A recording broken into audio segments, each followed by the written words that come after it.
사상은 육체를 나로 삼는 데서 금강경에서 아상, 인상, 중생상, 수자상의 사상을 중시하는 것은 이것만 떨어지면 마음이 드러나게 되고 참 나를 깨닫게 되기 때문입니다.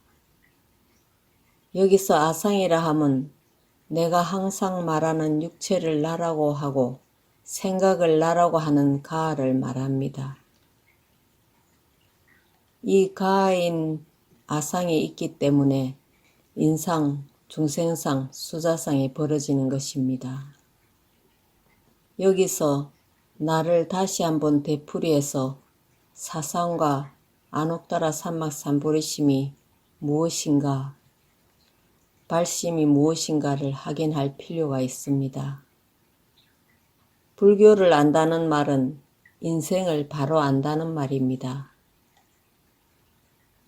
인간의 본성을 발굴해서 자기가 갈 수 있는 길을 깨달은 사람은 안옥다라 삼맥삼보리심을 깨달은 이인데, 이런 사람은 어떻게 마음의 자세를 가져야 하며 어떻게 108번뇌, 84,000번뇌를 항복받아야 하겠습니까? 하고 수보리가 부처님께 질문하셨는데, 그 뜻을 한번 더 풀어보면 이런 것입니다. 인생이 꿈속이란 것은 알지만 그러나 이해가 앞설 때는 욕심도 나고 남녀 이성끼리 만나면 이상한 생각이 일어나고 이런 쓸데없는 꿈속의 일에 시달립니다. 태평양 바다보다 더 복잡하고 심한 번뇌의 파도가 일어나서 잠도 제대로 못 자고 음식을 먹어도 소화가 잘 안 되니 옳지 않은 이 마음을 어떻게 항복받아야 하겠습니까? 하고 여쭈었던 것입니다. 이에 대해 부처님께서는 이렇게 대답하셨습니다. 이렇게 마음을 가지고 이렇게 항복받아라. 모든 중생을 다 제도하고도 제도한 것이 아니다 라고. 만일 중생을 교화했다는 생각이 있으면 그것은 나다, 남이다, 중생이다, 부처다, 오래 산다 하는 분별심이 남아있기 때문에 이것을 발심한 보살이라 할 수 없다. 중생은 다 제잘난 멋에 삽니다. 부처님의 말씀에 중생을 제도하라 하시면서 제도했다는 생각이 있으면 아상, 인상, 중생상, 수자상이 있는 것이므로 보살이 아니다 라고 하셨습니다. 결국 사상이 있으면 중생에 떨어진다는 것인데 이 사상은 곧 나로부터 벌어집니다. 나란 생각은 본래부터 있는 생각이 아니고 객관을 상대할 때 나라는 생각을 냅니다. 그러나 이 생각이 사람을 대표하는 것은 아니며 우리의 주체가 될 수는 없습니다. 지금은 이 물건을 사랑하는 마음을 내다가도 얼마 안 가면 싫어하고 미워합니다. 이와 같이 종잡을 수 없는 생각이 자기의 바탕일 수는 없고 그런 것을 좋다 싫다 하고 생각내는 주체가 나일 수밖에 없습니다.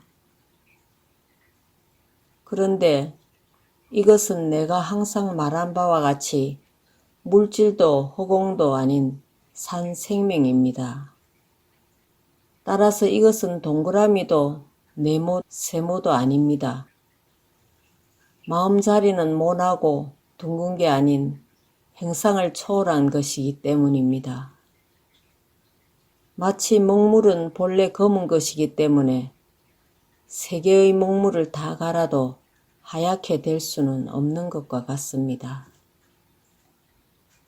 따라서 물질이나 허공은 본래 생명이 아니기 때문에 그것을 아무리 뭉치고 천층만층 높이 쌓아봐도 그것이 듣고 보고 생각할 줄은 모릅니다. 그 그와 같이 물질적인 요소로 이루어진 육체도 무엇을 보고 들을 줄은 모릅니다. 마음이 보고 싶어야 보고 듣고 싶어야 들립니다. 육체는 내가 아니라 나의 것일 뿐이기 때문입니다. 그러므로 이 마음은 육체도 아니고 모든 것을 다 초월한 자리, 차원 이전이고 태초 이전이며 질량 이전입니다. 이것이 온갖 생각의 주체이고 진화입니다.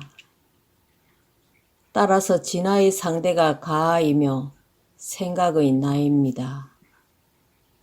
진하니 가하니 해도 실제 마음은 진하 가하를 초월한 아무것도 아니고 아무것도 아닌 것조차 아닌 만사의 주체입니다. 그러므로 이것은 설명으로 될 것이 아니고 스스로 깨쳐야 합니다. 깨달았다, 견성했다는 말은 소위 밥 먹고 자고 일어나고 할 줄 아는 그 자기를 깨친 것이니 깨달았다고 해도 말이 안 됩니다. 부처님이 깨쳐놓고 보니 출가하려고 할 때 애쓰던 그 마음 그대로이고 시달태자 그대로입니다. 육체 말고 자기 마음 그대로 아상, 인상, 중생상, 수자상 아닌 진실상 그대로의 마음이겠구나 하고 이해가 될 때, 그래서 우주에 대자유가 있고 전지전능한 부처님이 될 수 있다고 믿어지는 이 마음을 깨쳤다고 하는 것이 밥 먹고 똥 싸는 그 마음, 산모가 아기 어서 나가라고 힘주는 마음 그대로이니 이것을 깨쳤다고 해도 안 됩니다. 본래 미한 것도 아닌데 어떻게 깨칩니까? 그런데 육체를 나라고 하는 데서 아상, 가가 생기고 인상, 중생상, 수자상의 사상이 생기는 것입니다. 그래서 육체를 나라고 하다 보니 술에 미친 사람, 아편에 미친 사람이 되고 정치에 미친 사람, 문학에 미친 사람이 되어 사는 것입니다. 이것은 다 인간의 본성이 개발되지 않아서 그럽니다. 인간성은 모든 것을 초월한 것을 뜻하며 선한 것, 악한 것이 인간성일 수는 없습니다. 그러므로 공부하는 사람은 번뇌가 일어나는 것을 걱정 말고 깨치지 못한 것만 걱정하라는 것입니다. 망상을 안 일으키려면 더 일어납니다. 망상 일어나는 것을 내버려 두고 망상도 내가 일으키는 것이지 망상 저 혼자 일어나는 것은 아닙니다. 그러니 망상은 가만두고 염불이든 참선이든 그것만 하면 오늘 밤에 깨칠지 금생에 깨칠지 여하튼 깨치게 됩니다. 사람이 전생에 공이 많으면 금생에 깨치고 공이 적으면 내생에 깨치게 됩니다. 하여튼 깨치게 될 그 시간을 바라고 금생에 못하면 늙어 죽을 때까지 염불이나 하고 참선하고 마치면 그러면 내생에는 깨칩니다.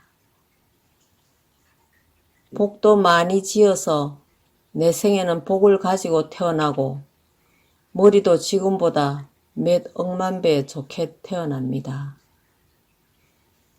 다만 공부하는 데는 깨치려 해도 안 되고 안 깨치려 해도 안 됩니다. 왜냐하면 다 되어 가지고 있기 때문입니다. 부처가 될 그런 요소가 나한테 있구나. 오온이 내가 아니구나. 말하는 여기에 배고프면 밥 먹는 여기에 있겠구나. 여기서 자기 관역을 깨치게 됩니다. 그 부처님께서 이것을 어떻게 하면 알아들을까 하고 말씀하신 것이 49년 설법입니다. 그러니 경전마다 다 다른 것 같아도 이 이야기입니다.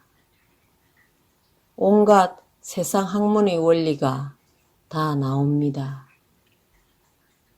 그걸 모르고 경을 들여다보면 불교의 핵심이 어디 있는지, 무엇을 어떻게 하라는 것인지, 마음이 부처란 소리가 어떤 뜻인지를 모르게 됩니다. 그러니 불교가 뭔지를 모른다는 것입니다.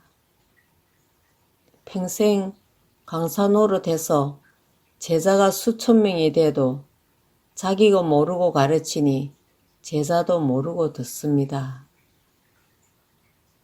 마치 눈먼 장님에게 매달려 길을 가는 것과 같습니다.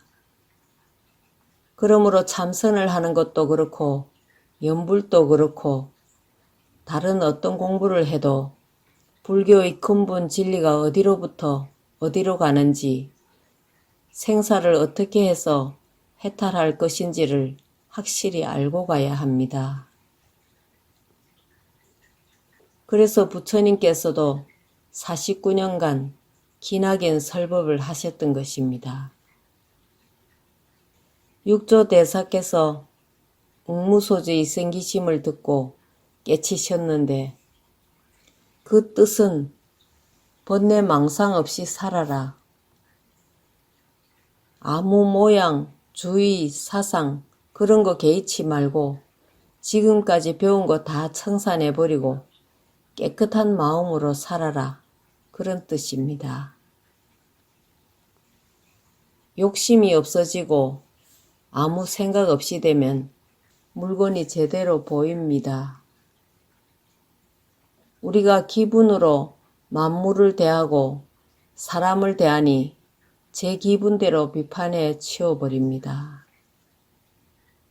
남의 말을 들어도 자기 기분 좋을 때는 그 말이 좋게 들리고 기분 나쁠 때는 나쁘게 처리되어 버리니 이것이 망상입니다. 그것은 결국 육체 때문에 하루 밥 3그릇 먹느라고 그렇게 되는 것입니다. 좋은 말도 나쁘게 받아들이고 나쁜 말도 좋게 받아들이는 것은 필요 없다. 나는 물질도 허공도 아니니 자살할 수도 없고 타살할 수도 없고 죽을 방법이 없다. 그게 이렇게 얘기하고 듣고 있다. 이것이 마음이다. 늘 이것을 앞세워 나다, 남이다 하는 것이 없는 생활을 해야 중생을 초월하게 된다는 것입니다.